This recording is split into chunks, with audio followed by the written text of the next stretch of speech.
السلام عليكم متابعيني الكرام، اهلا وسهلا بيكم. معاكم سمر. النهارده عنوان الفيديو بتاعنا: يا ترى السمبوسه اسمها سمبوسه ولا سمبوسك؟ تعالوا اما اقول لكم. هتلاقوا ان في ناس كتيره جدا خاصه في شهر رمضان بيختلفوا على اسمها، يا ترى هي سمبوسه ولا سمبوسك. بس المفاجاه بقى احب اقول لكم، هي ولا سمبوسه ولا سمبوسك. امال ايه؟ انت هتحيرينا معاكي ليه؟ هقول لكم اصلا السمبوسه دي اكله هنديه قديمه جدا، وابن بطوطة لما راح الهند في القرن ال14 قال إن الهنود هناك قدموا له أكلة كده غريبة على شكل مثلث، وكانت محشية لحمة وجبن وبصل وخضار، وكمان كانت متحمرة في الزيت، بس كان اسمها ساموسة.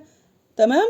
والأكلة دي بقى لما انتقلت لينا احنا كعرب ومنها لأوروبا وإفريقيا اتحرفت الكلمة، وفي اللي قال سمبوسة وفي اللي قال سمبوسك. انت بقى يا ترى بتقول عليها ايه؟ بتمنى يكون الفيديو عجبكم. مع السلامة.